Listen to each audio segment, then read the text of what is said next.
Have you ever wondered how one act of kindness can change everything? Watch as a young cowboy in the 1800s helps a wounded native girl, only to face 30 warriors at dawn. No matter where you're from, this Wild West tale proves courage, trust, and compassion can bridge worlds. Subscribe and follow for more. Let's get started. Gideon's boots crunched against the frost-hardened dirt of the mountain trail, the late afternoon sun painting the peaks in sharp orange and crimson. Each step was cautious, measured, a rhythm born from years of solitude in the untamed wilderness. He carried only a worn blanket, a rusted knife at his belt, and the quiet resolve that had kept him alive this long. The wind tugged at his coat and dusted the path with snow-dry grit. His eyes scanned the ridges, ears straining for wolves, falling rocks, or any sign of danger. Then he saw her. The girl moved slowly, almost dragging her feet, one hand pressed to her side. Her dress, once bright, was torn and muddied, and her hair clung in wet, dark strands across her face. Gideon's stomach clenched. She was young, no more than 16, and alone. Blood, subtle but unmistakable, marred the fabric of her dress. Her head dipped low with exhaustion, and her small frame wobbled with each uneven step. Gideon's hand instinctively rested near the hilt of his knife, but he didn't move threateningly. He knew the mountains had a way of testing people to their breaking point. He had seen travelers, hunters, and even the hardiest of prospectors falter in these passes. This girl's survival would take more than luck. He stepped forward slowly, letting his boots crunch echo softly on the dirt and loose stones. "I won't hurt you," he called, his voice rough from months of wind and dust. The girl froze, her dark eyes darting between him and the cliffs above, every muscle taut with fear. She shivered despite the warmth of late afternoon sunlight. Gideon's chest tightened. He had spent so long alone that he had forgotten the fragility of trust, yet he recognized it in her tremble. He lowered his hands, showing them open, empty, a silent gesture of peace and patience. The wind picked up, tugging loose strands of her hair across her face, and she blinked, momentarily distracted. The mountains around them were unforgiving, jagged rocks, narrow ledges, and steep drops that made every step treacherous. Gideon knew the signs of fatigue and fear, the way a person's body betrays exhaustion long before the mind admits it. Her small hand clutched at her side, fingers curling into the torn cloth of her dress. He noticed bruises forming along her arms, the slight limping in her gait. The girl's hesitation was natural. The wilderness did not forgive mistakes, and every stranger was a potential threat. He let her study him, keeping a steady presence, hoping that patience would outweigh the instinctual terror that ran through her. Minutes passed, the sun lowering closer to the horizon, casting long, dramatic shadows across the rocky terrain. Finally, the girl gave a small, reluctant nod. Gideon stepped forward carefully, closing the distance between them. "We'll go slow," he said softly. "You won't have to do this alone." Her gaze flickered toward the distant ridge, then back to him. He extended a hand, though not too quickly, and waited for her choice. Trust, he knew, could not be rushed. The girl's small hand brushed against his for an instant, testing, then remained there, seeking support. He felt a surge of relief, subtle but powerful. The journey began with painstakingly slow steps. Each footfall was deliberate, balancing over uneven stones, jagged roots, and patches of frost that made the trail slippery. Gideon's eyes never left the path, scanning for loose rocks, sudden drops, or signs of predators. His other senses were attuned as well. The faint rustle of wind through pine needles, the distant cry of a hawk circling the cliffs, even the subtle tremor of the earth underfoot. Every instinct screamed caution, but he also felt a strange surge of hope. They were both alive, and for now, that was enough. The girl leaned heavily on him, her weight shifting from one side to the other as she tried to keep her balance. Gideon adjusted his hold, careful not to squeeze too tightly, careful to give her the autonomy she still clung to. Her breathing was shallow, labored from both fear and exhaustion, and he could feel it against his chest. She whispered something in a language he did not understand, words broken and hesitant, and he simply nodded, murmuring reassurance. She flinched at sudden sounds, rocks tumbling down cliffs, distant animal cries. But each time she leaned into him, a small thread of trust was woven into their fragile connection. The light continued to fade, golden rays brushing over the peaks, igniting the rocks in fire-like hues. Shadows stretched long and merged with the darkening blue of twilight. Gideon knew they needed shelter soon, that the night could bring freezing temperatures and unseen dangers. He scanned the horizon for a possible canyon, a grove, or even a shallow cave. His eyes caught the faint outline of a sheltered canyon rim ahead, shadowed by pines and crags. Relief warmed him even as the chill crept along his spine. They had a destination, however temporary, and a chance to rest. By the time they reached the canyon, darkness had begun to settle, softening the sharp edges of the rocks. Gideon guided her gently toward a small overhang where he could build a fire. He gathered dry branches and pine needles, striking flint until sparks caught and the small blaze flickered to life. The warmth radiated outward, chasing the icy chill from their bones. The girl crouched near the fire, hugging her knees, and Gideon moved around her to make sure the light reached her face, hoping it would calm the tremors in her limbs. The flames reflected in her dark eyes, and for the first time Gideon saw something beyond fear, grateful awareness. She spoke again, low and hesitant, a few words he couldn't understand. He nodded and smiled faintly. Language mattered less than intent. His presence, quiet and patient, spoke volumes in the dim firelight. He placed the blanket he carried around her shoulders, feeling her relax slightly against the warmth.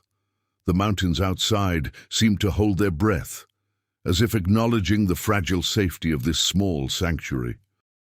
As the night deepened, Gideon kept watch. He had learned to sleep lightly, his ears attuned to the slightest sound. Every rustle of pine needles, every crack of a branch, every distant howl of a wolf drew his focus. He remained silent, allowing the girl space to rest, the fire between them casting dancing shadows on the canyon walls. In these hours he realized the mountains were not merely obstacles, they were teachers. They tested patience, courage, and the ability to act with wisdom when every instinct screamed self-preservation. She finally leaned back, exhaustion overtaking her trembling frame. Gideon adjusted the fire, adding small twigs to keep it steady. The shadows played over her face, and he saw the dirt, blood, and weariness that marked her journey. Yet beneath it all was a resilience that belied her youth. He admired it silently, recognizing a spirit shaped by survival, fear, and necessity. The mountains had not broken her yet, and neither would the night that lay ahead. For now, they were partners in endurance. Through the long hours, Gideon reflected on his own life, the solitude, the hunger, the endless struggle of a homeless boy navigating the frontier. He had survived by relying on instinct, cunning, and occasional luck. Yet now he found himself bound by a different responsibility, one that required care, empathy, and courage beyond mere survival. He had never considered that his life could intersect so meaningfully with another, that a single act of kindness could ripple across danger and fear. And yet, here he was, a witness and a protector. The stars began to pierce the deep indigo sky, distant pinpricks of light mirrored by the snow-dusted peaks. The wind shifted, carrying the scent of pine and the faint trace of frost. Gideon adjusted the girl's blanket again, ensuring she was wrapped warmly against the approaching chill. She murmured softly, curling closer to the fire, and he remained vigilant, scanning the cliffs, the shadows, the edges where danger could lurk. One misstep in these mountains could undo every effort they had made.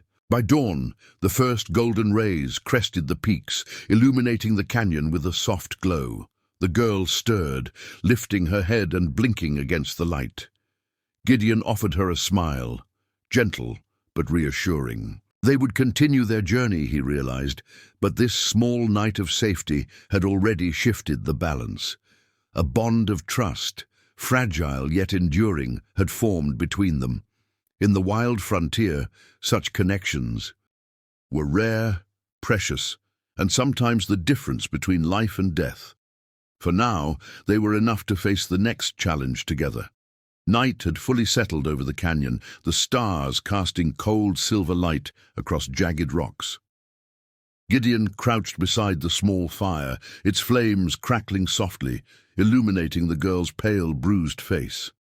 She lay wrapped in the blanket, her dark eyes half closed with exhaustion. He worked carefully, cleaning her wounds with water drawn from a nearby stream, his hands steady despite the chill that bit at his fingers. The girl shivered slightly, and he pulled the blanket tighter around her shoulders, murmuring soothing words. Though she didn't understand him, the tone mattered more than the language. Silence stretched between them, comfortable yet tense, as the wilderness whispered warnings. Gideon's eyes swept the canyon, scanning the shadows that stretched and twisted in the firelight. Every sound seemed magnified, the rustle of pine needles, the distant howl of a coyote, the faint crack of a branch under unseen weight. He had learned long ago that the mountains were alive with threats, both animal and human. Tonight, he was not only guarding himself, but another life. He adjusted his position, leaning on his knife subtly, ready but not threatening. The girl's soft breathing eased some tension, but he remained vigilant, knowing that danger traveled faster than gratitude, and kindness could invite both respect and consequence in equal measure. Hours passed, and Gideon reflected on the strange trajectory of his life.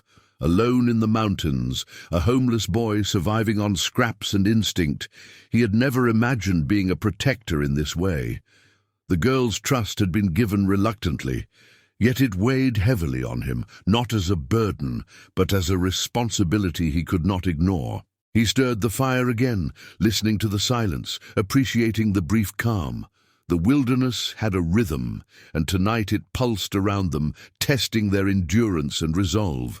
Every flicker of flame painted long shadows that danced like warnings across the canyon walls. The girl murmured something unintelligible, her voice barely rising above the crackling fire.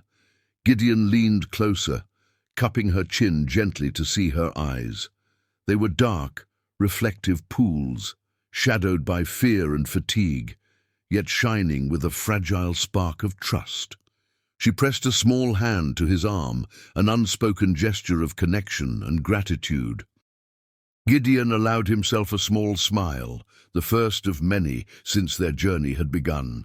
He realized that despite the cold, the danger, and the unknown path ahead, they had formed an alliance, a bond that could carry them through the trials of the mountains and whatever lay beyond. The night deepened, and the temperature dropped sharply.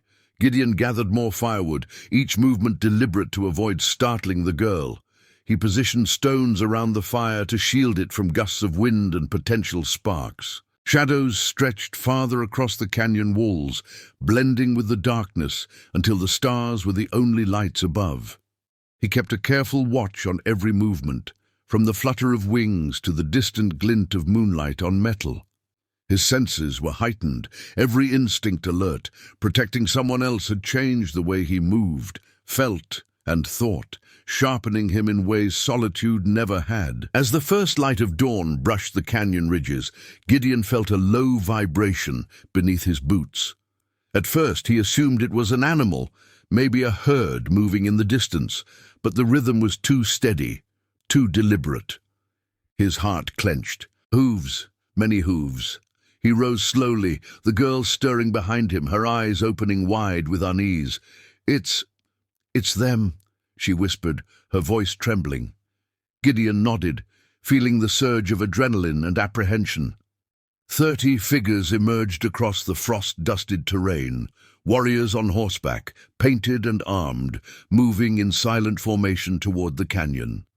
The wilderness had brought judgment with them. The warriors circled the canyon with precision, each movement deliberate and controlled. Their painted faces, feathered headpieces, and spears glinting in the early light marked them as formidable, yet their presence was not openly hostile.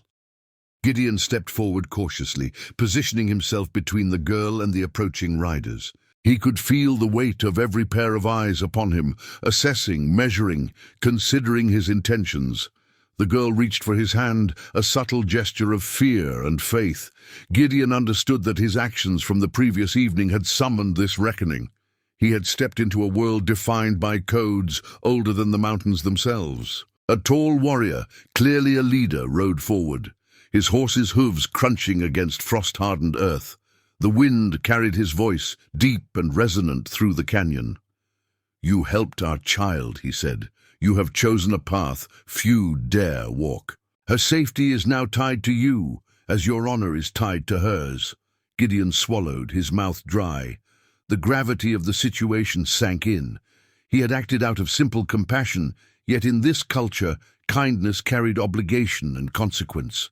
The mountains, silent witnesses, seemed to exhale at the acknowledgement of this truth. The girl whispered his name again, a delicate thread of sound, and Gideon knelt beside her, offering what little comfort he could. Her dark eyes searched his face, seeking reassurance. The leader's gaze remained fixed on Gideon, studying him for sincerity, courage, and respect. The other warriors fanned out, creating a silent perimeter. Horses shifted and pawed at the frozen ground, nostrils steaming. Gideon felt the pulse of history, culture, and duty converge in that moment. It was a lesson in humility and reverence. His single act of aid had bridged worlds he had barely imagined. The morning air was crisp, and Gideon noticed the intricate detail of the warriors' adornments, the leather, feathers, beads, and paint that told stories of ancestry, triumph, and survival. Each symbol carried weight, and each warrior moved with the certainty of tradition. Gideon felt his own solitude in sharp contrast. He had lived for survival alone, yet now he stood entwined in a web of loyalty and honor, bound to protect the girl in ways he could not yet fully comprehend. The girl's small hand found his again, grounding him amid the unfamiliar authority surrounding them. The leader gestured, and several warriors dismounted, approaching cautiously. Gideon remained calm, hands open, showing no threat. The girl's relief was palpable, though subtle, as she sensed the respect in the gestures. One elder, gray-haired and steady, examined her briefly, nodding in silent approval. Gideon observed everything, the unspoken language, the subtle deference, the careful balance of power and trust. He realized that the wilderness had become a classroom, teaching him that courage was not only physical, but moral. The mountains and the people within them were guiding him toward a higher understanding. Slowly, the leader spoke again, explaining the traditions and expectations that came with protecting one of their own. Gideon listened intently, aware that his past life of wandering and isolation had prepared him only in part. These were lessons in humanity, empathy, and respect that no survival instinct could fully teach. He felt the weight of responsibility settle upon him, not as a burden, but as a profound opportunity to act rightly. The girl leaned slightly into him, trusting his steadiness. Gideon realized that true courage was measured in protection and patience, not bravado. As the sun rose higher, casting golden light across the canyon, the warriors began to relax, sensing Gideon's sincerity. They shared silent acknowledgments, small gestures of respect and gratitude. The girl's expression softened, hope shining through the exhaustion and fear. Gideon felt a swelling sense of connection, not just with the girl, but with the entire circle of people who had arrived. He understood that kindness, even in the smallest acts, could ripple outward in ways he had never imagined. His heart, long hardened by survival, opened incrementally to the possibilities of trust and alliance. The girl spoke softly, her voice weaving through the morning air, and Gideon responded with gentle patience, though the words were lost between them. The leader nodded, approving the interaction. The other warriors prepared their horses, readying for departure. Yet the bond between Gideon and the girl was now publicly acknowledged. He felt a sense of relief, tempered by awe. His actions had bridged cultures, generations, and experiences. The mountains echoed with quiet approval as the warriors began to move, leaving Gideon and the girl standing amidst the still cooling fire, their connection solidified.